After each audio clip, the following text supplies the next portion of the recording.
All right, let's take some of the memory techniques that we know and let's see how we can actually place them into various everyday common scenarios so that we can actually start to enhance our memory performance consistently each and every day. So let's have a look. I'll have a little bit of a look at some real life situations. We'll talk about some memory challenges within them and then different techniques to overcome those challenges as well. So first up, remembering names and faces. So this is a common challenge that we all face. How do we remember that person's name and their face? And how many times have you found yourself in a situation where you should know that person, but you really just struggle to recall their name? And this could happen moments after we're first introduced to them as well. So let's take a look at it.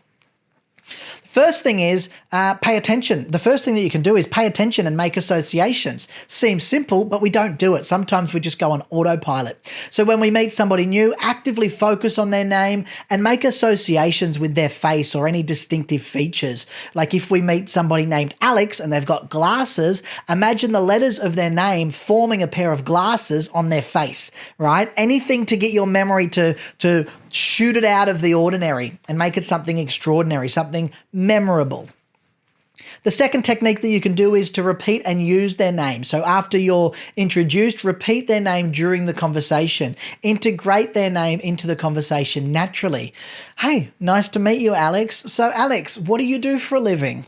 Just repetition. There was an old rule, I don't know the science, the research behind this, but I used to get told 3 times, try and say their name 3 times. But then people used to go, Alex, Alex, Alex. Now I won't forget your name. Try and space out the repetition a little bit. Nice to meet you, Alex. So, Alex, what do you do for a living? Oh, that's great. Alex, do you want a drink? Repetition helps to reinforce the memory trace. It helps to strengthen that memory trace. The next thing that we always forget is important dates and events. So remembering important dates and events like your birthdays or your anniversaries or even meetings, it's really crucial for not just our personal but our professional relationships as well. So in order to help this out, the first thing that you can do is you can use visualization and storytelling. So you want to create vivid mental images or stories that connect the date or event with something memorable. And I've got one that I'll share. My best friend and my wife, they're both born. One's born on the 21st of the month, the other's born on the 22nd of the month. Different months, but I can never remember if it was the 21st or the 22nd and who was who.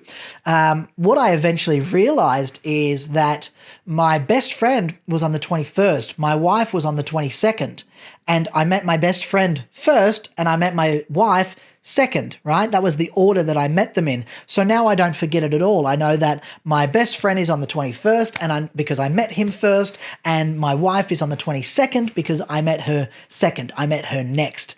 So you can do this in other ways as well. So if you've got a meeting on October 15th, you can actually visualize yourself walking into the meeting room and the room's filled with pumpkins because it's close to Halloween, right? So different ways that you can do things. You can also use mnemonic devices as well, so acronyms or rhymes, and that helps to encode the information. So if you've got an anniversary on June 3rd, you can create an acronym like J3 and associate it with joyful and third anniversary, something like that, J3. What's my anniversary? J3, baby, June 3rd, right?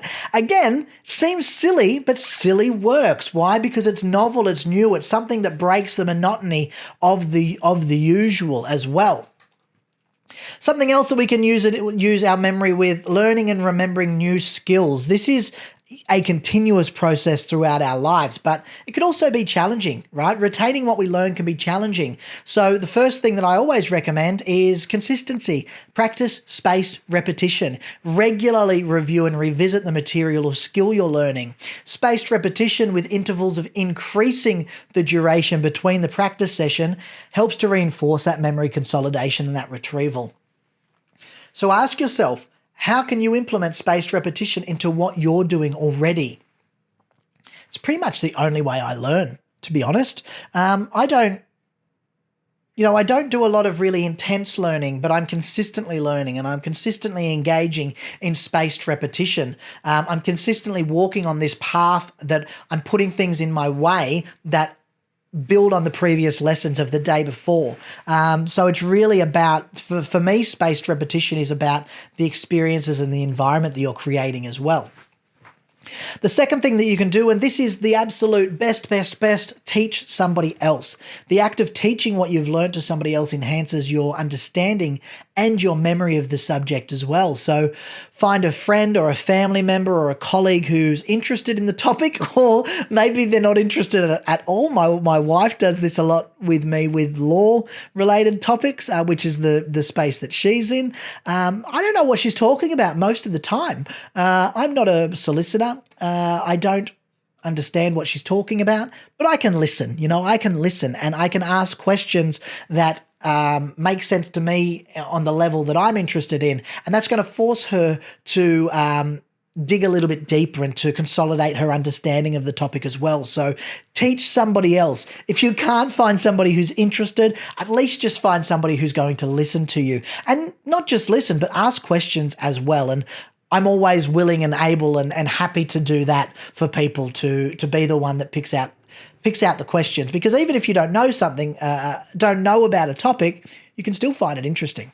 The last thing is remembering information from lectures or presentations or video lessons. And when we do this, you do require effective memory strategies to retain and recall the information shared. So two things to do. First of all, active listening and note-taking, and the second is utilizing visual representation. So active listening and note-taking, actively engage in the content, actively engage in what's being presented by listening attentively and taking notes, concise, organized notes.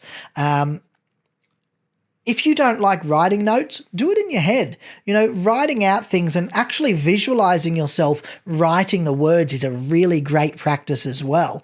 So if you're not somebody who wants to actually pen to paper, or I type, I don't do too much pen to paper these days. If I want to get really deep into things, I'll get pen and paper so that I've got that mind-body connection.